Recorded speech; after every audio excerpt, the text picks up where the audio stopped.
ဒီကမုံညင်းကိုက်လန်လေးကြော်စားမယ်ပဲပြားငပိချက်လေးချက်စားပါမယ်ရှင်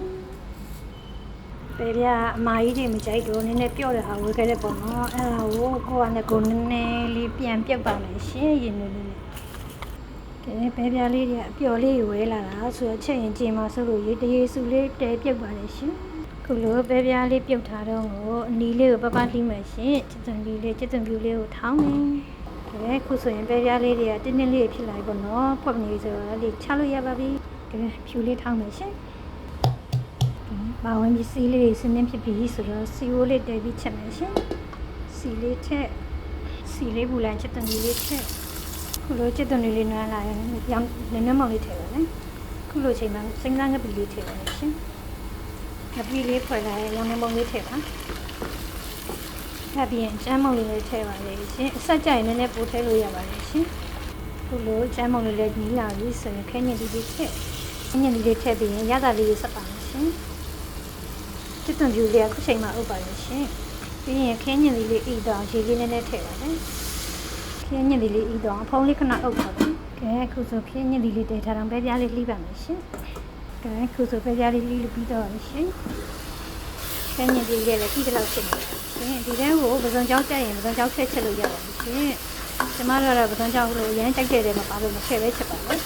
ခုလိုခဲညက်လေး ABC လေးပြန်လာတဲ့ပဲသားလေးထည့်လို့ရပါတယ်ရှင်ပဲသားလေးနဲ့ကြည့်အောင်အသာလေးမှွေပြီးခဏအုပ်ထားတယ်ခုလိုနေထားလေးမှာနန်းနန်းပင်လေးနဲ့ငရုတ်ကြီးစိမ့်လေးအုပ်ပါမယ်ရှင်ပဲပြားလေးကိုရတာလေးစိတ်ဝင်ပြီးနည်းနည်းလေးဟောဒီကိုရပါပြီကျမတို့အကြိုက်မချက်ပါဘူးရှင်မာချစ်ချစ်ဖြစ်သွားရင်မကြိုက်လို့ပါကဲခုလိုပဲပြားငပိချက်လေးရပါပြီရှင်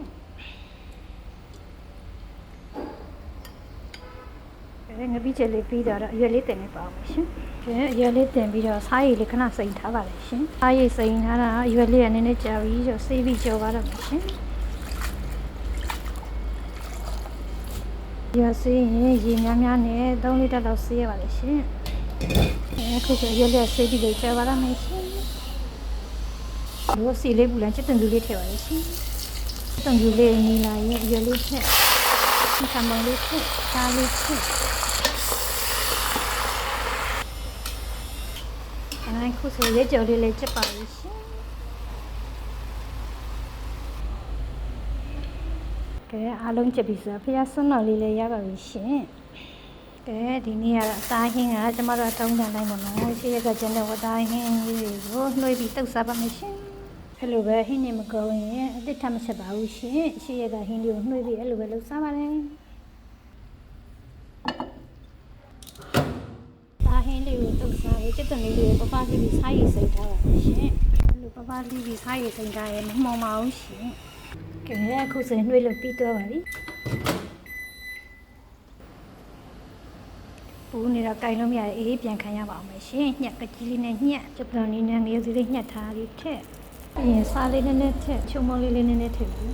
ပြီးရင်တံမြာသီးလေးလည်းညှစ်ထည့်ပါရှင်အခုဆိုတံမြာသီးလည်းညှစ်ပြီးဆိုနေလို့ရပါပြီရှင်အခုလိုပဲဟင်းတွေအလေးလည်းမဖြစ်အောင်ရှေ့ရက်ကကျန်တာလေးတွေပဲတုပ်စားပါလေရှင်ကဲအခုလိုတော့ချင်းချင်းဆက်ဆက်လေးရပါပြီဟင်းတစ်ခွက်ခုလိုလေးလှုပ်စားတော့ဟင်းဘိုးလည်းတတာပါလေရှင်စားတာရကုံစင်းတုံးလေးကြီးနေတဲ့အချိန်မှာဟင်းတစ်ခွက်လည်းနေတာပြီးပါပြီအစမပြေတာလေးရှင်စုညံတန်းလေးပိုင်းတိခံပြီးကြည့်ပေးကြပါရှင်